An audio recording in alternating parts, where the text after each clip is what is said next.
এই যে ককরোচ গান করছে।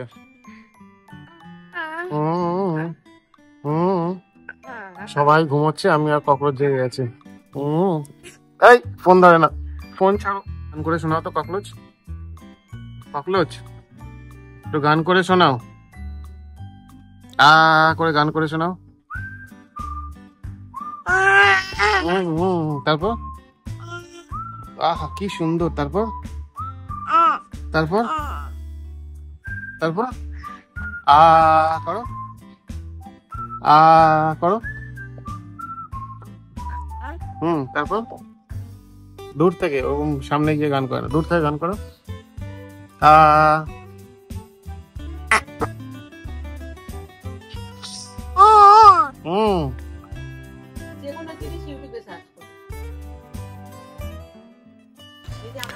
দুজন এখন খেলায় ব্যস্ত।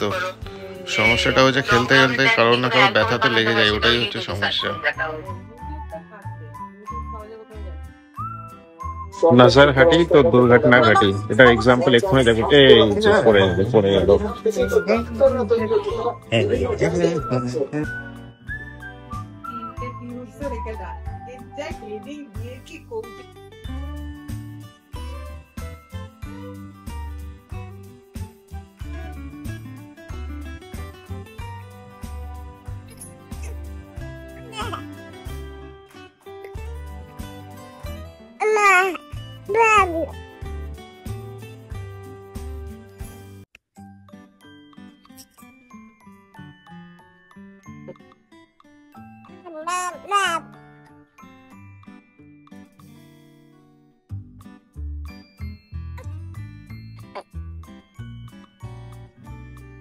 এখন বাজে 5টা, এখনো আমার স্নান খাওয়া দাওয়া কিছুই হয়নি। অ্যাকচুয়ালি আমি আপনাদের বলেছিলাম যে আমি বেরিয়েছিলাম একটু কাজের দরকারে, তো এই জাস্ট মিনিট 15 হলো ফিরেছি।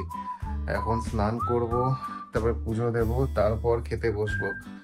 খাওয়া দাওয়া আজকে লাঞ্চ করতে করতে কমপ্লিট করতে করতে 6টা 6:15 তো হয়েই যাবে। যাই হোক, তাড়াতাড়ি কাজগুলো সেরে নিই। এখন তো এই চলটা উঠেই গিয়েছে। আমরা আমার ছোটবেলায় দেখতাম বাড়িতে মা সন্ধ্যেবেলা সন্ধ্যে দিত, ছোবা দিয়ে সারা ঘর দিত। কিন্তু এখনকার জেনারেশন না, এখন বাড়িতেও অনেকেই দেয় না আজকাল। এই চল ব্যাপারটাই উঠে গেছে, বাট আমাদেরও উঠে গিয়েছে। বাট রিসেন্ট ইদানিং কিছুদিন ধরে আমরা দিচ্ছি, সারা ঘরে ধূপ দিচ্ছি সন্ধ্যাবেলা। আর অ্যাকচুয়ালি গন্ধটা খুব ভালোও লাগে সারাদিনে, মানে সন্ধ্যাবেলা খুব ভালো লাগে ধূপের গন্ধটা, সারা ঘর মোমো করে।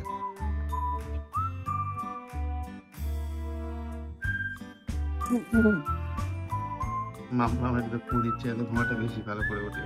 একটা নতুন ব্যাপার, ওর কাছে জিনিসটা খুব নতুন, তাই খুব এনজয় করছে এটা কয়েকদিন ধরে।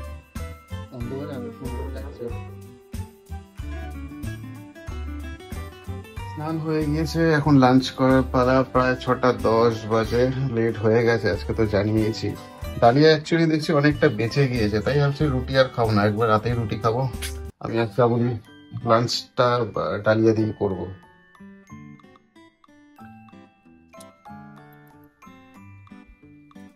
কি কি চাই তুমি? ওকে বিরক্ত করছো কেন? কি করেছো? দূর থেকে দেখলাম তুমি ওর হাত কামড় দিচ্ছ, হাত খাচ্ছ কেন? এটা খাওয়ার জিনিস?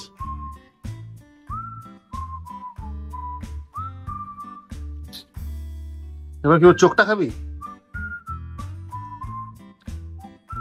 কেন তুই ওর পা খাচ্ছিস কেন? কি করেছে যে তুই ওর পা খাচ্ছিস? আবার পা খাচ্ছিস কেন? পা খাচ্ছ কেন তুমি? ওর ব্যথা লাগবে না? খুব টেস্ট না ওর পাটা? ককরোচ আবার হাতও খাচ্ছিস? হাতটাও টেস্ট? ককরোচ তুই আবার হাত খাচ্ছিস কেন ওর?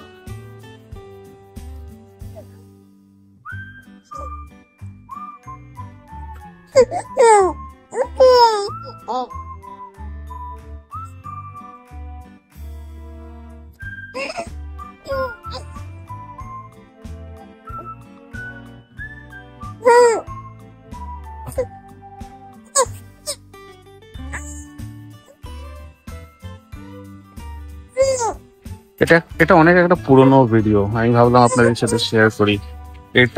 ভিডিওটা করা হয়েছিল যখন আমার মেয়ে প্রায় 2-2.5 মাস কি 3 মাস বয়স হবে হয়তো, খুব জোর, ম্যাক্সিমাম, এর বেশি না।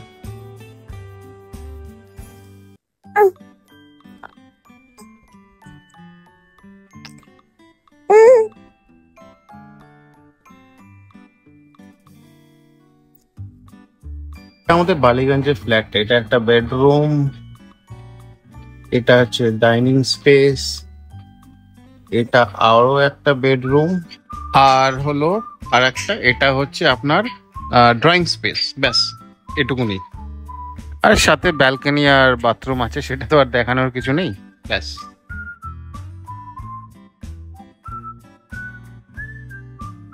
15th অগস্ট শ্রাবণীর বার্থডে ছিল, তো আমরা ছোট করে হলেও এই ওর বার্থডেটা সেলিব্রেট করেছি। যা সব সাজানো সবই আমি করেছি, তাই আমি ভাবলাম আপনাদের সাথে শেয়ার করি। এই সব কটা ক্যান্ডিড ছবি খুবই ভালো উঠেছে।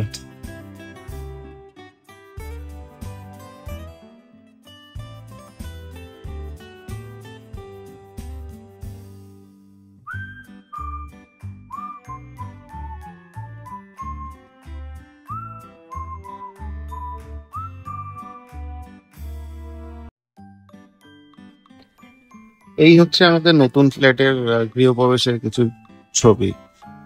বেশি দিন হয়নি ফ্ল্যাটটা কেনা হয়েছে, এই খুব জোর 3 থেকে 4 মাসের মতন হবে। তো এই গৃহপ্রবেশটাও ওই মাস 3 হয়েছে গৃহপ্রবেশটা করেছি। ওই যে সামনের ওই বিল্ডিংটা দেখছেন, ওই বিল্ডিংটা হচ্ছে অ্যাক্রোপলিস মল। আপনাদেরকে বলেছিলাম যে বাড়ির সামনে অ্যাক্রোপলিস মল, ওই যে সেটা, এটা হচ্ছে সেই অ্যাক্রোপলিস মল।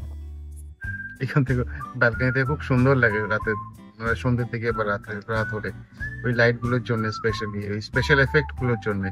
রাত 12টা অবধি চলে, তারপরে বন্ধ করে দেয় আবার নেক্সট ডে সেই 6টা নাগাদ না 5টা না 6টা নাগাদ মনে হয়, তখন আবার এই এফেক্ট গুলো মানে লাইট গুলো স্টার্ট হয়। নেক্সট উইক গণেশ পুজো, তো আপনারা হয়তো অনেকেই জানেন না, আমরা এই বাড়িতে আমরা অনেক বড় করে ভালো করে গণেশ পুজো করি। প্রায় লাস্ট 3-4 বছর হয়ে গেল আমরা গণেশ পুজো করি। তো এই শনিবার গণেশ পুজো, তো কাল থেকে আমরা বেরোবো পুরো মার্কেটিং করতে। ঠাকুরমশাইকে বলা আছে ফর্দটা দিয়ে দেবে আজকে, তো কাল থেকে সব বাজার শুরু হবে গণেশ পুজো।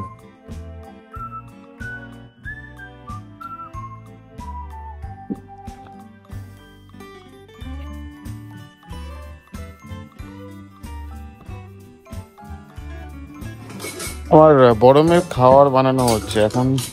বেশিরভাগ দিন রাতের বেলা ও ওই দুধ ভাত খায়, এমনিও আজকে ভেজ। আর ভেজ না থাকলেও জেনারেলি মাছটাও খেতে চায় না, মাছ ভাজাটা খেতে চায়, খাইয়ে দিলে কাটা বেছে খাইয়ে দিলে খায়, কিন্তু ঝোলের মাছটা অতটা খেতে চায় না। আর এমনি ভাত খেতে চায় না আবার কি।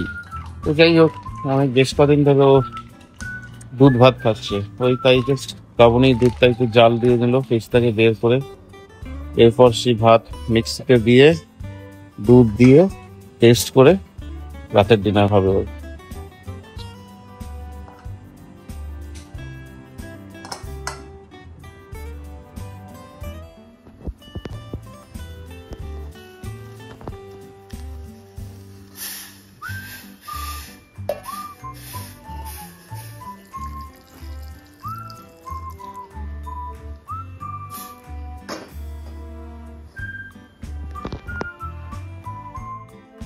ককরোচ, কি করছো তুমি? কি করছো তুমি? বিধান সভাপতি ধর্মতলা পর্যন্ত মিছিল করে ধর্মতলার ঘটনা ঘটে যান বিরোধী দলনেতা। কি ককরোচ? রবীন্দ্র সদন থেকে হাজরা পর্যন্ত বেশি গুড ইভিনিং, আশা করি আপনারা ভালো আছেন এবং বাদবাকি দিনটা আপনার ভালো কেটেছে। আজকের অধ্যায় এখানেই শেষ করছি। রাত এখন বাজে প্রায় 10:30। বড় মেয়েকে খাওয়াচ্ছে, তারপর ছোট মেয়েকে খাওয়াবে শ্রাবণী, শুয়ে পড়তে হবে, কাল স্কুল আছে। তো কাল আপনাদের সাথে আবার এখানে সেম টাইমে দেখা হবে। ভালো থাকবেন, সুস্থ থাকবেন। আর আমার এই ব্লগটা যদি আপনাদের পছন্দ হয় তাহলে নিশ্চয়ই লাইক করবেন আর জানাবেন যে ভালো হয়েছে কিনা কমেন্টের মাধ্যমে। রাখছি, গুড নাইট।